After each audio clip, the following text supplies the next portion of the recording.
When I was a boy, world was a different spot. What was so was so, what was not was not. But now I am a man. World much different spot. Some things nearly so. Others nearly not. Many of you guys recognize this as from The King and I, Yul Brynner. He's contemplating things he knew as a kid, things he isn't quite so sure about anymore. He says, there are things I almost thought I am. There are times I almost think I am not sure of what I absolutely know. Very often find confusion in conclusion I concluded long ago. In my head are many facts. As a student, I studied to procure. In my head are many facts of which I wish I was more certain I was sure. And what he's saying, if you guys seen the movie, even if you haven't, what he's saying is, there's some things I know. There's some things I really know, and then there's some things that I kind of wish I knew. And as I get older, the categories seem to shift in size. I say that as your pastor because I want to make an absolute clear confession this morning. There are things that I am absolutely certain of. There are some things I'm pretty sure of. I'm a subject matter expert. I feel pretty solidly when I get in front of you a Sunday morning. I have a general idea of what I'm talking about. And then admittedly and unashamedly, there are a couple of categories I have absolutely no idea. And when it comes to women and when it comes to moms, let me tell you guys, I don't know. It's a wise man. Yeah, and so a friend of mine who I very much look up to in the ministry, part of my training, he said, it's Mother's Day. You've got to do a Mother's Day sermon. And I said, what's a Mother's Day sermon? He said, well, you talk to the women about being a mom. And I was like, great, the two categories I know very little about. And I said, well, how do you suggest that I go about that? And he said, and we read this morning, he said, teach Proverbs 31. And I thought, the Bible, okay, I know the Bible, Proverbs 31, I know Proverbs 31.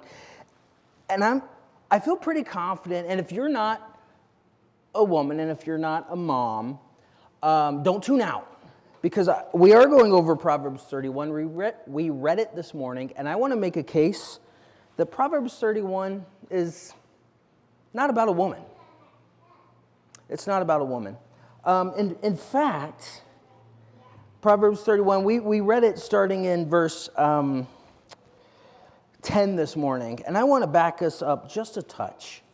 And I'm going to back us up to verse 2. Not only is this not an encouraging word to women, it's not an encouraging word. It starts off this way. What are you doing, my son? My son. And what are you thinking, son of my womb? And what, son of my vows? Don't give your strength to women, nor your ways to that which destroys kings. It's not for kings, O Lemuel. It's not for kings to drink wine or for princes to get intoxicating drink. Because they'll drink and they'll forget the law and they'll pervert justice of all the afflicted.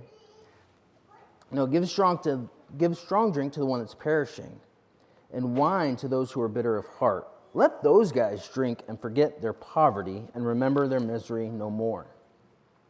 Here's what you do. Open your mouth for the speechless and the cause of all who are appointed to die. Open your mouth, judge righteously, and plead the cause of the poor and needy. So I see he's king. Here's what I want you to do. If you want to be a good king, here's how you do it. Don't run around with, certain kinds of women. Don't get drunk. And then most importantly, here's how you be a good king. The most important part about being a good king, and we know this because he spends the whole rest of the chapter on it, is you got to find a good queen. You got to find a good queen.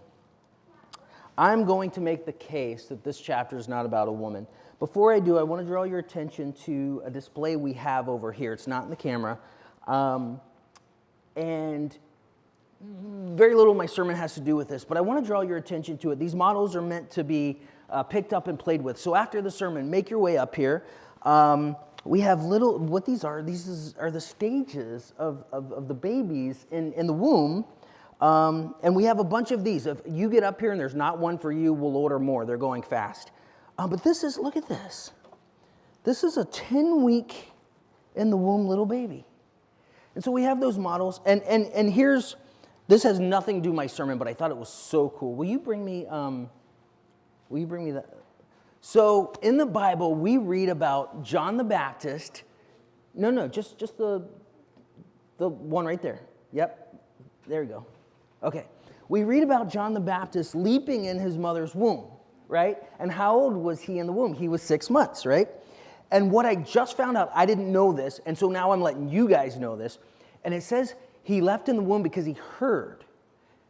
So on the card, I just read that at 6 months is when babies in the womb start to hear outside of the womb. And I thought that was really cool. I'll probably never get a chance to preach on that for a while, so I wanted to share that with you guys. All right, so after the sermon, there's a display, and I highly recommend that. Okay, back to the sermon. I am going to make the case that this chapter is not about a woman. It's actually about someone speaking to the son, King Lemuel. So who wrote Proverbs 31? Who authored this? If we go back to verse 1, the words of King Lemuel, the utterance which his mother taught him. Okay, so who wrote this? It was the mom of King Lemuel. So who's King Lemuel? Well, the ancient rabbis knew. In fact, the Babylonian Talmud talks about it. There are several names for a certain ancient Israelite king. Jedediah, Agur, Solomon, Lemuel. These are the words written to King Solomon by King Solomon's mama. None other than the Queen Bathsheba. You guys remember this? King Solomon was the son of David, the son of Queen Bathsheba. And in order to tell you about Queen Bathsheba, I have to tell you about King David. King David, mighty king, very powerful, he looks out and he sees his buddy Uriah's wife. And he decides he wants her even though she's married, and he takes her. They get together. They have a child together. The child dies. Sit with me for a moment in this grief. This woman has lost her husband. She's lost her child. There's debates back and forth about who seduced who, but either way it plays out, she has been stripped of her virtue and her worth as a woman, and the whole world knows it. And it's this woman who's been stripped of her value, stripped of her worth, who has lost her child and lost her husband, and she pins the definitive work on motherhood and wifehood, beginning with the words, "A virtuous wife who can find her worth is far above rubies." How did she get there? We think about King David. King David was Queen Sheba's husband. How did she get from being so broken to being the one who gives the standard for what it is to be a virtuous wife? And I want to submit this to you. The God of David is the God of Bathsheba. And here's what I mean by this. Many of us know the David story about a kid who goes and slays a giant, right? King David and Goliath. We've all heard that. We've read that to our kids. And there's a temptation to think that the story is about a kid who kills a giant. And if we think David is the hero of the story, then we get to Uriah and we're extremely confused. Okay? David and Goliath is not about a kid who kills a giant. It's about a God who can help even a kid kill a giant. The David story isn't about this hero And as king, it's about a God who makes even men to be heroes and kings. And the same God that restored David after his sin is the God that restored Bathsheba after her suffering. She knew that if God could make even David into a king, he could make even Queen Bathsheba into a queen. I said this story isn't primarily about a woman, and I want to say that the way that Queen Bathsheba got to where she was because she realized that David's story wasn't about David, it was about God. The God of David is the God of Bathsheba, and that God is the same today for us. I want to tell a second story about Queen Bathsheba, and it comes from a story in 1 Kings. Back on the guest table, we have these reading plans. All of us are going through the Bible together. I highly recommend it. And many of us just kind of got through reading this. Solomon grows up. David has promised that Solomon is going to be the king. But see, David has other sons with other women. And as David is getting old, there are some of his sons that are kind of recognizing that he's getting old. And they start to move around and make things happen. And one of his sons, Adonijah, is about to take over the throne.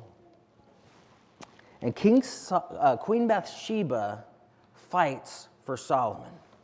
Here's point number 2. A mama bear never stops fighting for her cubs. Queen Bathsheba realizes that Adonijah is about to take the throne.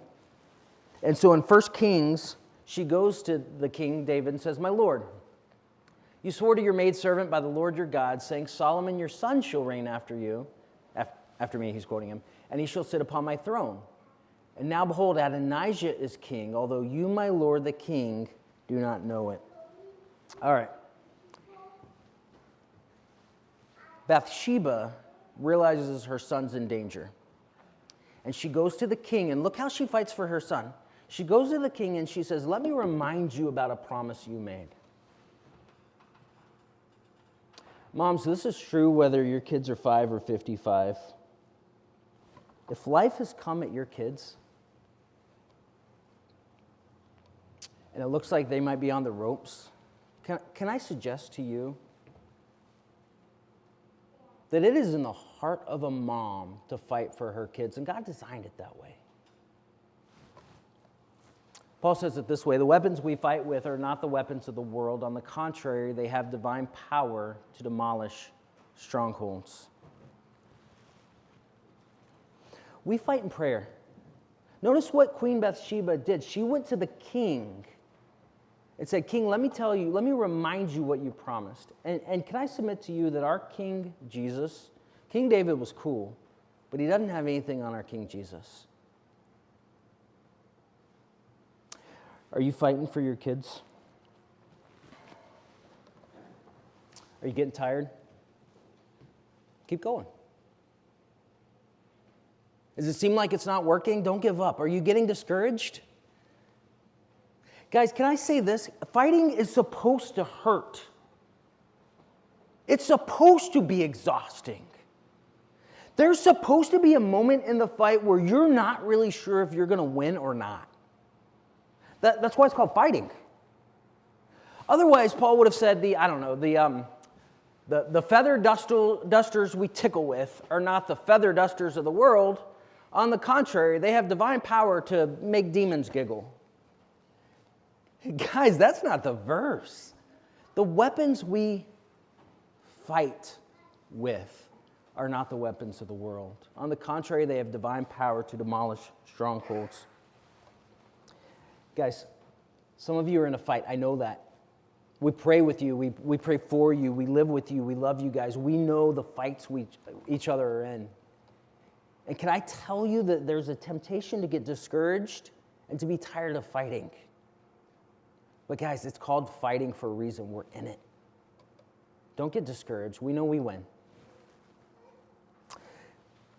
Bathsheba fighting for Solomon was the difference between her son going to the throne or the grave. And can I tell you, mamas, you're in the same boat. You're in the same boat.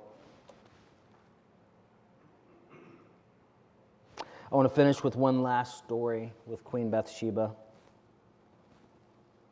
It comes out of 2 Samuel 12. You can turn there if you'd like.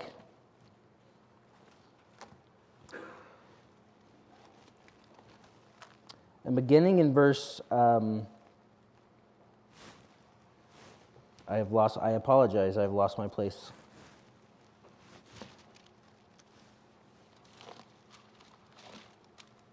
Well, I'm just going to throw it up here. 2 Samuel chapter 12. What's happening is, this is not Solomon, this is the first baby. Bathsheba and David have come together. Bathsheba has gotten pregnant.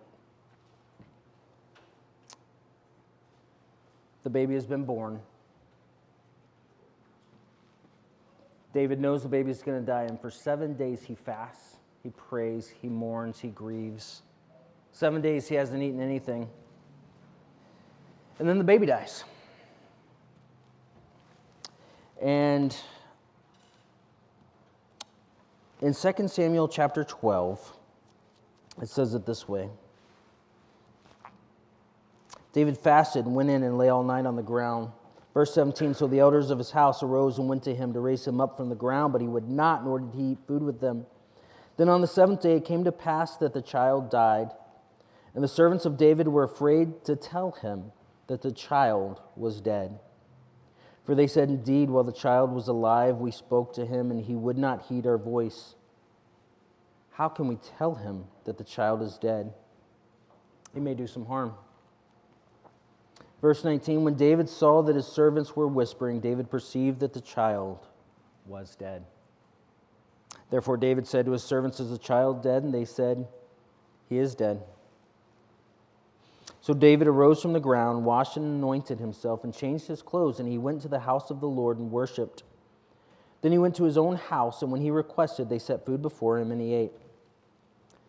Then his servants said to him, what is this that you have done? You fasted and wept for the child while he was alive, but when the child died, you arose and ate food.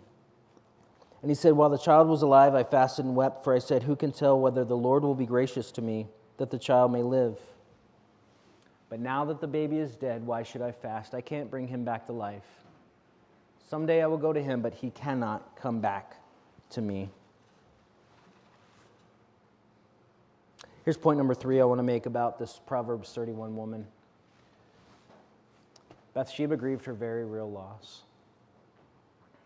There's something sacred about mourning. Jesus said it this way, happy are those who mourn, for they will be comforted. The obvious contrast to that is those who won't mourn are not comforted. That's why we have funerals. There's a sacred space. There's a holy time of grieving where we draw close to the Lord and he draws close to us. Bathsheba grieved her very real loss.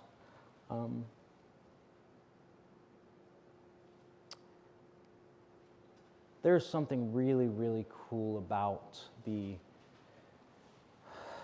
time in the womb, the miracle inside, the mothering process.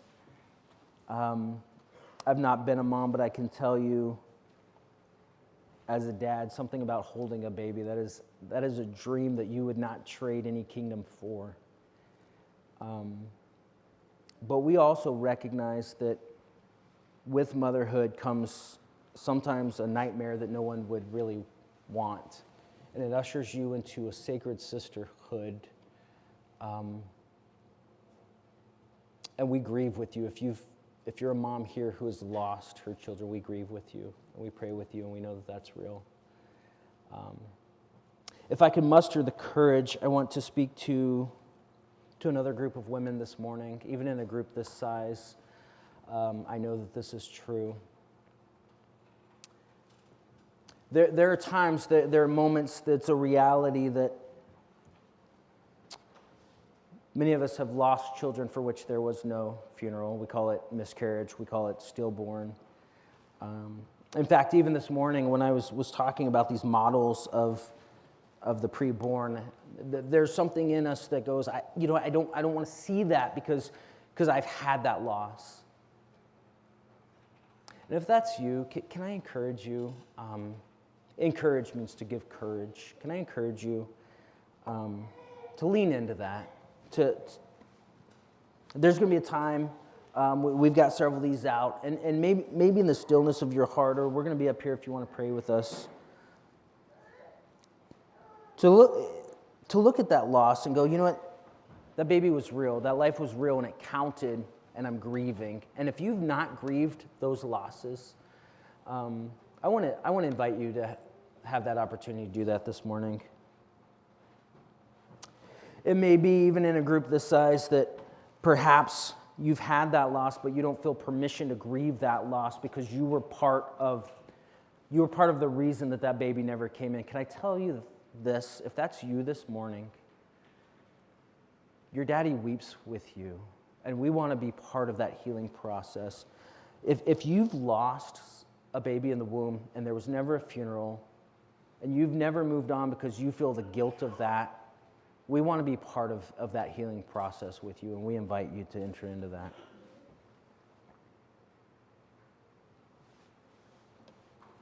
It's a time of celebration. Mother's Day is.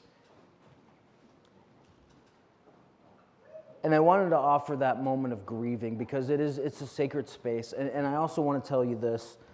You're not alone.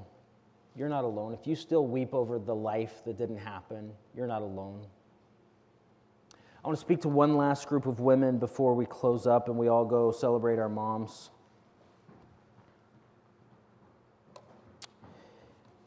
If for you it wasn't a baby that died, but if it was a dream,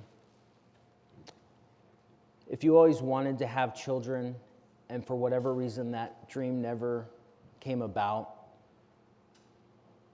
and that dream died 1,000 deaths for you, we want to tell you that we love you. There's nothing wrong with you. We grieve with you for that. Before we go, and we're purposely going to get out early this morning because I want you guys to have times to go celebrate your moms. I want to point out this. Guys, I started this morning with this is not a chapter about a woman. This is a chapter about a God who makes women into queens. See, the Proverbs 31 women, and catch this, please, if I can give any gift to you women today, this is the gift. We have roses, we have models, but here's the gift I want to give to you because I see so many of you women reading Proverbs 31 and trying to do all that thing. And can I tell you, when we read the thing with Tracy, I got tired, okay? Listen to me. If you are reading Proverbs 31 and you are trying to be that woman, you have missed the assignment. Proverbs 31 is not about a woman pulling this all off. Proverbs 31 is about a woman, verse 10, who fears God. I lost my spot. She says it this way.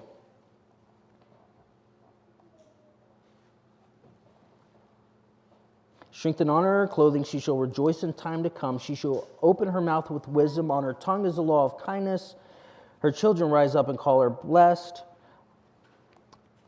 And it talks about all through this, the things she's not afraid of. And then it says this, she fears the Lord. She fears the Lord. She's not afraid of the snow. She's not afraid of going without food. She is afraid of the Lord. And here is what Proverbs 31 is about, guys. Don't try to read Proverbs 31 and be that woman. Worship the God of the Proverbs 31 woman and watch what he will do in you. Everything else was symptomatic. This chapter is not about a God who makes women. This chapter is not about a woman who became a queen. This chapter is about a God who makes women into queens. Worship the God of the Proverbs 31 woman and watch what he will do in you. Number 2, this is a chapter about a God who answers prayers. This is a chapter about a God who answers prayers. And number 3, this is a chapter about the God who comforts his children. This is a chapter about a God who comforts his children. Verse 24, after the David story and the first baby dies, 2 Samuel 12:24, it says this, then David comforted Bathsheba. David comforted Bathsheba because David knew the God who had comforted him through various trials. And Bathsheba knew the God that comforted her after her losses. And can I say, blessed are those who mourn, they will be comforted. This is not a chapter about a woman. This is a chapter about the God who comforts his children. I want to read this and then we'll dismiss with a song. I didn't write this. I looked hard for something to say in words that I couldn't quite grab. And so I want to read this to you. To those who gave birth this year to their first child, we celebrate with you. To those who lost a child this year, we mourn with you. To those who are in the trenches with little ones every day and wear the badge of food stamps, we appreciate you. To those who experience loss through miscarriage, failed adoptions, or running away, we mourn with you. To those who've walked the hard path of infertility, fraught with pokes, prods, tears, and disappointments, we walk with you. Forgive us when we say foolish things. We don't mean to make this harder than it is. To those who are foster moms, mentor moms, and spiritual moms, we need you. To those who have warm and close relationships with your children, we celebrate you. To those who have disappointment, heartache, and distance with your children, we sit with you. To those who have experienced abuse at the hands of your own mother, we acknowledge your experience. To those who have aborted children, we remember them and you on this day.